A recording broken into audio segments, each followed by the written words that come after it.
It's extremely important to have mentors. And when you're younger and you just want to churn out records and you just got this crazy energy going, we tend to skip over what makes a good song a great song.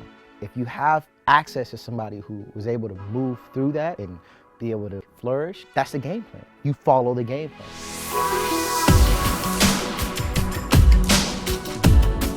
My name is Khris Riddick-Tynes, and I'm a producer and a songwriter. I met my partner Leon. We created the production team, the Rascals. So we've been able to kill it. We've been able to do everything from Ari to Kehlani, Zendaya, Chris Brown, a bunch of cool stuff that I'm like super excited about. And I think that's what's important for me. It's not just about chasing placements. It's about just writing from the heart.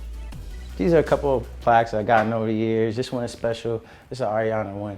This is my first platinum plaque, which is really cool. We got Ty, some Zendaya stuff, Face stuff, Billboard, Grammy stuff over here, over there. I've been fortunate enough to be around people who weren't ignorant to the fact that you need young blood around you.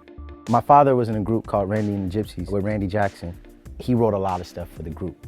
I was a little baby, twisting knobs and messing with stuff. Even though you're just in the room sitting down doing homework or just, or just listening, being able to see that and have that kind of exposure kind of teaches you how to maneuver at a young age. I got started as a producer maybe 14, 15, just kind of really learned how to develop sound and how to develop the right mesh of drums and keys and things like that. And that kind of just led to getting introduced to this. Antonio Dixon, he's actually one of my mentors. And Antonio had asked us to come up to the studio just on a fluke, like, hey, come play me some stuff. They were working with a few young artists, so I was like, oh, okay. It actually ended up being Babyface. We played the music and he was just like, yo, this is dope. He was like, yo, come work at the studio. This is the spot. So it's a little closet right over there. It's like this itty bitty little room. Face has it's a whole other side. It's like his private side over there. We play the music really loud. And then a lot of times artists would come by and they'd be like, oh, what's going on in there? That's kind of hot. That's how you like finesse. It worked. That's how it happened with Boyz II Men. He was cranking the music. Wanye, who's one of the guys in the group, he heard it and he was like, yo, you guys remind me of back in the days. I want to give y'all a shot. And he kind of pushed for us to get on the album, and it actually became a single. It was like, oh man, we can actually do this for real. Babyface taught me patience. He'll hammer out a song for weeks and sometimes months to get it right. And it's worth it every time. He'll switch it around and you'll be like, oh, damn, we didn't even think of that. Those are the invaluables of being around somebody like him and Tony Dixon, these guys who have been in the game for a long time. And Tony really taught me how to handle the success and just understanding, like, sticking to it. There's gonna be times when you don't place a record in 5 months, but it doesn't mean that you're not good. You really just gotta stay with it if you believe in yourself.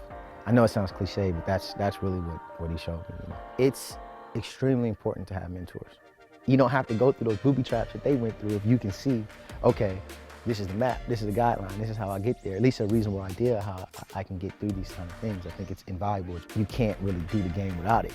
My grandmother wrote with a lot of like artists in the 60s and 70s. Jean Knight, Ronald Isley, Pointer Sisters, a lot of Motown acts, and she's the one that kind of taught me more so the business aspect of it. Right now I'm getting my law degree from Loyola. That's the thing she would be like, yeah.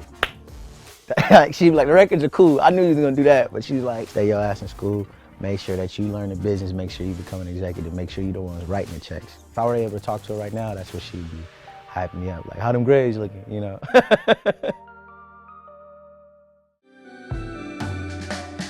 Age is a weird thing in the music industry because it's a young man's game, but it's a wise man's game. Early on, I felt like I knew everything. The sooner that you can pick up on wisdom, the better shot you got. And that's something that I kind of learned from Babyface. Make it a invaluable piece of art rather than something that's just disposable, you know?